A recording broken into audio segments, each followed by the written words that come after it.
Heimat.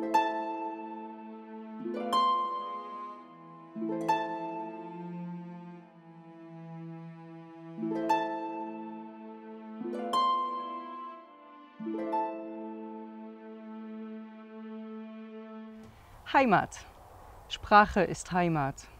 Wir können beide wählen, sie uns zu eigen machen. Und doch bleibt in Herz und Blut die Natürlichkeit der Sprache unserer Mütter. Und dann im Schatten dunklen Schiefers finden 3 Freunde zueinander, die beide Sprachen teilen. Die unserer deutschen Mütter und die des Himmels, die wir gewählt haben.